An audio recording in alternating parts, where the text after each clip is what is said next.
नमस्कार सगळ्यांना. लाडकी बहीण योजना आणि या योजनेशी संबंधित ई-के-वाय-सी अपडेट इथे आज बघणार आहोत. लाडकी बहीण योजनेची ई-के-वाय-सी प्रोसेस सुरू होती आणि 18 सप्टेंबरपासून ही प्रोसेस सुरू झालेली होती. 31 डिसेंबरपर्यंत याची शेवटची तारीख होती. परंतु 31 डिसेंबरपर्यंत अशा लाडक्या बहिणी खूप जास्त आहेत की ज्यांनी अजूनही एकदा पण के-वाय-सी केलेली नाही.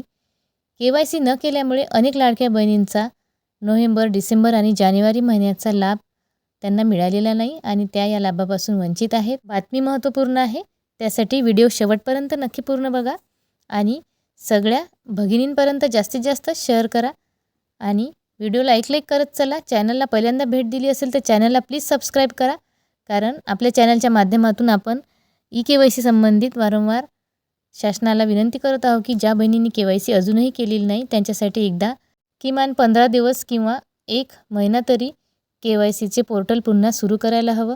कारण ज्या बहिणींची के-वाय-सी चुकलेली आहे त्यांना एक संधी दिलेली आहे, परंतु ज्यांनी अजून के-वाय-सीच केलं नाही अशा बहिणींचा लाभ बंद झालेला आहे. आणि ह्या पात्र बहिणी आहेत, त्यांच्या घरामध्ये कोणी सरकारी नोकरीवर नाही किंवा पेन्शनधारक नाही आणि त्यांचं उत्पन्नसुद्धा 2.5 लाखाच्या आतमध्ये आहे, तरी ह्या अपात्र झालेल्या आहेत. त्याचं मुख्य कारण म्हणजे त्यांनी के-वाय-सीच केलेली नाही. काही बहिणींना तर के-वाय-सी काय असते हे सुद्धा माहीत नाही. त्यांना के-वाय-सी बँकेची किंवा पोस्टाची असं वाटते. जेव्हा के-वाय-सी निघाली होती तेव्हा त्यांनी बँकेची आणि पोस्टाची के-वाय-सी केलेली आहे. त्यांनाही माहीतच नव्हतं की लाडकी बहीण योजनेची शासनाची के-वाय-सी ही सगळ्यांना बंधनकारक राहणार आहे आणि के-वाय-सी केल्यावरच हप्ता सुरळीत सुरू राहील. ही के-वाय-सी दरवर्षीच करावी लागणार आहे. जून महिन्यामध्ये सगळ्याच लाडक्या बहिणींना के-वाय-सी करावी लागणार आहे. के-वाय-सी ही सगळ्यांसाठी बंधनकारक आहे आणि के-वाय-सी केल्यावरच सुरळीतपणे तुमचा हप्ता चालू राहणार आहे. परंतु असं असूनही काही बहिणींना OTP प्रॉब्लेम येत होता. काही बहिणींना वेबसाईटच ओपन होत नव्हती आणि वेबसाईट ही डाऊन असल्यामुळं त्यांची के-वाय-सी राहिलेली आहे. सुरुवातीला जेव्हा के-वाय-सी पोर्टल सुरू झाले होते तेव्हा वेबसाईट खूप बिझी राहत होती आणि वेबसाईट ओपनच होत नव्हती.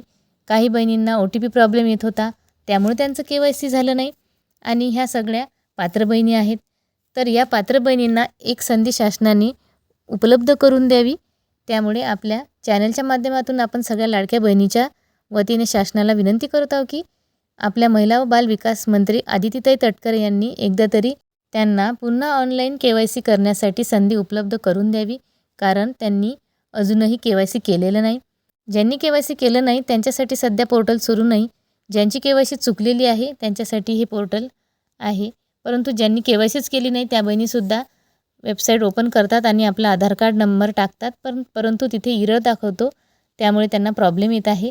त्यांना असं वाटत आहे की ही के-वाय-सी सगळ्यांनाच करता येईल, परंतु नाही. ज्यांची के-वाय-सी चुकलेली आहे त्यांच्यासाठी हे 31 मार्चपर्यंत के-वाय-सी दुरुस्तीची प्रोसेस सुरू आहे. परंतु ज्यांनी के-वाय-सी केलं नाही त्यांच्यासाठी अजूनही संधी उपलब्ध झालेली नाही. जेव्हा त्यांना संधी उपलब्ध होईल तेव्हाच त्यांची के-वाय-सी होईल. सगळ्या गोरगरीब आणि पात्र बहिणी ज्यांची के-वाय-सी काही कारणास्तव अजूनही बाकी आहे त्यांच्यासाठी किमान 1 महिना तरी के-वाय-सीचे पोर्टल सुरू करावं, अशी विनंती राज्याच्या महिला व बालविकास मंत्री आदितीताई तटकरे यांना सगळ्या लाडक्या बहिणीच्या वतीने आपण विनंती करत आहोत. आणि लवकरात लवकर जर हे पोर्टल सुरू झालं तर सगळ्या बहिणींची के-वाय-सी व्यवस्थितरित्या होईल. प्रत्येक जिल्ह्यामध्ये, शहरात आणि गावात अशा खूप लाडक्या बहिणी आहेत ज्यांनी अजूनही के-वाय-सी केलेलं नाही. काही महिलांना शेवटपर्यंत ऑप्शनच उपलब्ध नव्हतं. त्या एकल महिला होत्या आणि त्यांचे वडील आणि पतीसुद्धा बेपत्ता होते, तर त्यांचीसुद्धा के-वाय-सी बाकी आहे. खरं तर ह्याच बहिणी गोरगरीब असल्यामुळे यांना खूप गरज आहे आणि ह्या बहिणी लाडकी बहीण योजनेच्या पात्र बहिणी आहेत आणि त्यांचं नाव या यादीमध्ये अपडेट व्हायला हवं.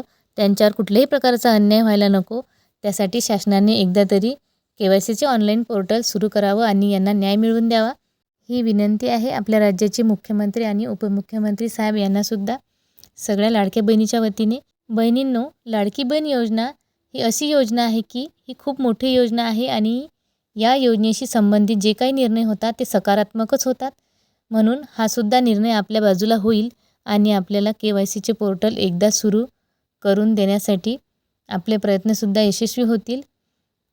मग अशा या पात्र बहिणी आहेत, परंतु ज्यांनी के-वाय-सी न केल्यामुळे त्यांचा लाभ बंद झालेला आहे, त्यांच्यावर कुठल्याही प्रकारचा अन्याय न होता त्यांची मागणी पूर्ण करण्यासाठी शासनाने काही ना काही तोडगा काढावा आणि लवकरात लवकर यावर उपाययोजना जर निघाली तर त्यांचंसुद्धा के-वाय-सी होऊन त्यांचं नाव या यादीमध्ये अपडेट होईल आणि त्यांच्या हक्काचा त्यांचा हप्ता त्यांना मिळेल. कारण लाडकी बहीण योजनेच्या पैशातून प्रत्येक महिला आपल्या कुठल्या ना कुठल्या गरजा भागवत असतात. मुलांचं शिक्षण म्हणा किंवा घरातल्या छोट्या मोठ्या वस्तू म्हणा, किराणा किंवा छोटा मोठा व्यवसाय याच्यातून त्या करत असतात. ह्या पैशाची त्यांना खूप मदत होत असते. 1500 रुपये का होईना, परंतु त्यांच्यासाठी खूप मोठा आधार आहे. मग हा हप्ता जर बहिणी पात्र असून त्यांना मिळत नसेल तर त्यासाठी काही ना काहीतरी उपाय निघायला हवा. मैत्रिणींनो, आपल्या चॅनलच्या माध्यमातून आपण शासनाला वारंवार विनंती केलेली आहे आणि काही ना काही सकारात्मक आपल्या बाजूला निर्णय होईल अशी आशा आहे. व्हिडिओ महत्त्वपूर्ण आहे. सगळ्या लाडक्या बहिणींपर्यंत जास्तीत जास्त शेअर करा.